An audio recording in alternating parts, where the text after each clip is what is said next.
Esta es una producción de Grupo Fórmula. Encuentra más contenido como este en radioformula.mx. Marta Tagle es diputada de Movimiento Ciudadano y secretaria de la Comisión de Gobernación de la Cámara de Diputados. Con ella conversé sobre el momentum de las mujeres en nuestro país. Esto fue algo de lo que me dijo.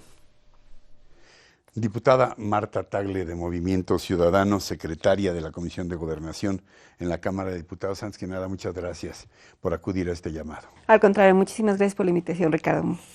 Diputada, ¿cómo va esta propuesta del fiscal general de la República, Alejandro Gertz Manero, de redefinir el delito de feminicidio, dice él, para hacerlo más tipificable, para comprobarlo, no sé, una propuesta a la que tú te opusiste muy claramente? Sí, ¿Cómo pues, vas? Formalmente me parece que el propio fiscal no le ha quedado claro el papel que tiene en este tema, porque incluso en el caso del tipo penal federal de feminicidio no hay un solo caso judicializado. ¿Por qué? Porque para que le llegue un caso de feminicidio a la Fiscalía General de la República, pues deben darse supuestos en los cuales ahorita no ha habido ninguno, donde haya, por ejemplo, funcionarios públicos federales, donde la víctima sea una trabajadora federal, y no se ha dado ese tipo de supuestos. Todos los casos están a nivel local. Y entonces hemos iniciado una serie de charlas con su equipo de trabajo para decirle, a ver, formalmente no hace falta modificar el tipo penal, no pueden ustedes argumentar que es muy difícil comprobar el tipo penal para llevarlo ante los jueces, porque ni siquiera lo han hecho, ¿no? O sea, ya hay una ley. Y ya hay una ley, hay un código, en el Código Penal está el tipo, pero lo que sí tenemos que trabajar, pero eso no nos corresponde ni a los diputados federales ni al fiscal general, porque en cada estado son autónomos, es que se tienen que homologar. ¿Por qué? Porque en los estados hay tipos penales que de verdad son aberrantes. Por ejemplo, en algunos consideran la celotipia. Tú has visto los encabezados de los periódicos sensacionalistas donde encabezan con crimen pasional. Este tipo de circunstancias que se consideran en el feminicidio en esos estados, pues argumentan o le dan sustento justamente esos encabezados de crimen pasional. O sea, independientemente del tipo de relación sentimental que había con la víctima, no se tiene que argumentar que fue por celos que fue asesinada. Yo creo que independientemente de eso, una persona que es brutalmente asesinada, en el caso de las mujeres, donde además hay situaciones de abuso sexual, donde hay una relación sentimental o de subordinación con el victimario, tiene que llamarnos la alerta, porque es otro tipo de violencia muy diferente a otras violencias que están viviéndose en el país. Ahora, ¿ya has logrado un consenso en la Cámara para aclarar esta situación y todo lo que nos estás diciendo, que no es necesario hacer modificaciones y que hay una ley y que hay que respetarla y hay que empujarla y en todo caso enriquecerla, no sé? Estamos justo en esa discusión. Tuvimos recientemente una reunión con el personal de la Fiscalía, que además terminó la propuesta siendo peor de la original que había presentado el fiscal de eliminar el tipo. ¿Por qué peor? Porque la propuesta original que salió es que querían homologar el feminicidio a cualquier tipo de homicidio doloso. Desisten de eso y entonces ahora nos presentan una propuesta de trabajo donde todas estas figuras que son realmente malas en los estados la incorporan a la propuesta. Y entonces meten incluso situaciones porque si la víctima iba en un transporte público y el conductor fue el que abusó de ella, pensando en las mujeres que han sido asesinadas en los transportes como Uber. O sea, le meten todo a la propuesta y nos insisten, es que es una propuesta de trabajo. ¿Será que le tienen miedo políticamente al término feminicidio porque ha venido creciendo el número de... Porque ha venido creciendo, pero además quien acuñó el término, que es Marcela Lagarde, ha sido muy clara en decir que incluso a nivel internacional se conoce como femicidio. ¿Por qué en México le llamamos feminicidio? Y a propósito tiene un nombre diferente, porque hay responsabilidad por parte de las autoridades e instituciones del Estado en todos los niveles. ¿Qué significa esto? El feminicidio es el acto concreto del asesinato de una mujer en razón de género.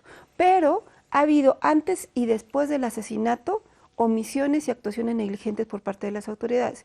En el caso de Ingrid, ella habían denunciado a su pareja por violencia familiar. Ese caso no se investigó, no se le dio seguimiento. Y es ahí donde entra la omisión de las autoridades que permitieron que esta violencia continuara y terminara en un asesinato pues tan brutal como el que vimos en el caso de Ingrid. Y si vemos el caso de Fátima, de la niña, ha habido actuaciones negligentes por parte de las autoridades. Por ejemplo, se habla ahora de que hubo situaciones de violencia familiar que no se pudieron identificar en su momento para ver si las había o no y atender la situación a tiempo. En todos los casos de feminicidio hay situaciones que se pudieron prevenir y después de que sucede el acto, también la actuación es negligente. Pues vemos en el caso de Fátima que es hasta que después de que encuentran el cuerpo empieza a operar todas las autoridades para encontrar a los responsables, y todo esto configura que no solamente en el asesinato de las mujeres está siendo un responsable el victimario, sino también el responsable es el Estado. Y por eso es que en México muchas veces le dan vuelta a las autoridades a los números, siempre nos están diciendo que no son los números correctos o que incluso se quiere modificar el tipo penal porque hay una responsabilidad de ellos como responsables de procurar justicia. Ahora, todo este proceso ha venido generando una enorme expectativa respecto a lo que pueda pasar el día 9 de marzo, esta convocatoria a un día sin mujeres. Un día antes, el día 8, yo pienso que será el día de los gritos, de las marchas, de movilizaciones muy legítimas por lo demás. Pero el día 9 hay una convocatoria inédita en este país. Solamente hay un caso similar en Islandia, hace ya algunas décadas. ¿Cuál tu postura respecto a esta convocatoria y a toda la polémica que ha generado? El paro se ha convocado precisamente a raíz de lo de Islandia, particularmente a nivel internacional desde el 2017. Las mujeres, incluso con la llegada de Trump al poder, empezaron a organizarse a nivel internacional y tuvimos marchas muy importantes y el llamado al paro. En México desde el 2017 estamos haciendo el llamado a este paro, pero nunca había sumado esta fuerza. Porque hay que recordar que el 8 de marzo tiene como origen el tema de los derechos laborales de las mujeres. Internacional de la Mujer. Han luchado por estos derechos laborales y por eso pero ahora se trata del derecho a la vida. Exactamente, porque un paro, porque una huelga es un derecho laboral que tiene cualquier trabajador o trabajadora para demandar tus derechos laborales. Por eso es que el origen es un paro nacional. Pero ahora el motivo es no solamente evidenciar qué significa un día sin el trabajo de las mujeres, porque también tenemos que demostrar que lo que las mujeres hacemos todos los días produce, genera economía, hace que avance la economía en el mundo. Y por eso es un día sin nosotras. Pero ahora también es decirles, nos están matando. Y si nos siguen matando, no solamente va a ser un día sin nosotras, va a ser una vida sin las mujeres. ¿Y qué es lo que significa que nos quedemos sin mujeres? Sin el potencial que las mujeres aportan, sin el amor, sin todo lo que las mujeres significa en una sociedad. Y tenemos que hacer una muestra muy importante y que los hombres ese día, aparte de que continúen con sus actividades normales de trabajar, de hacerse cargo también de los hijos, de lo que sientan, qué significa pues estar corriendo con los hijos a la escuela, hacer el desayuno, llegar al trabajo y todo lo que hacen las mujeres diariamente. ¿Qué seguiría después, Marta, después del 9 de marzo? En materia de leyes, en materia de cambios estructurales, de a de veras, en materia de empezar a hacer algo ya de manera muy clara, en lo urgente y en lo posible. Pues yo creo que justamente es lo que están demandando las grandes movilizaciones que hemos visto estos días. Y yo me he quejado mucho en la Cámara de Diputados porque siempre subimos a condenar y a solidarizarnos con las víctimas y les digo, a ver, la gente, particularmente las mujeres, ya no quieren discursos, quieren acciones concretas.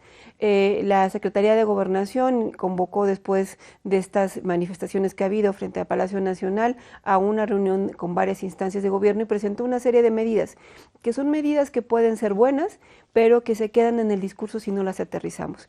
Y me parece que desde la Cámara de Diputados algo que tenemos que hacer es revisar de manera urgente esas medidas y ponerles presupuesto.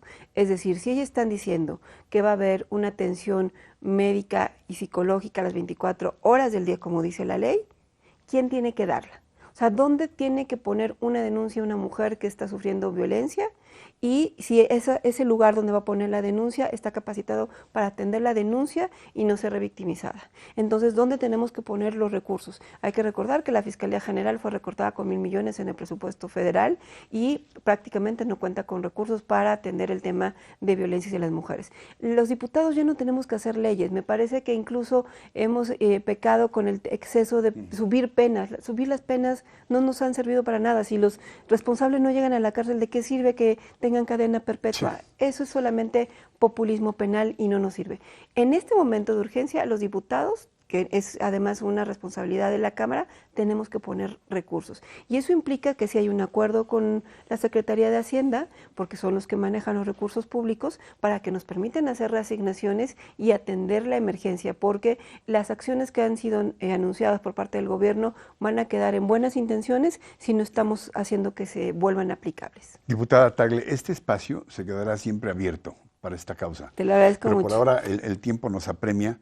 Nos queda un minuto. ¿Algo más que quieras puntualizar, que no te haya preguntado para quienes nos están viendo y escuchando? Tenemos muy claro las feministas que la violencia viene de atrás, viene de muchos años, que tiene un peso muy importante porque ha habido omisiones por parte de los gobiernos, pero también queremos decir que el gobierno actual tiene toda la fuerza para hacer lo correcto, porque tiene las instituciones del Estado, tiene los presupuestos y sobre todo está la fuerza de las mujeres puesta en este empeño por acabar con la violencia y por garantizarnos una vida libre de violencia. Eso es lo que merecemos las mujeres y vamos a luchar por ello. Diputada Marta Tagle, secretaria de la Comisión de Gobernación de la Cámara de Diputados, gracias por tu confianza. Al contrario, muchas gracias, Ricardo. Gracias.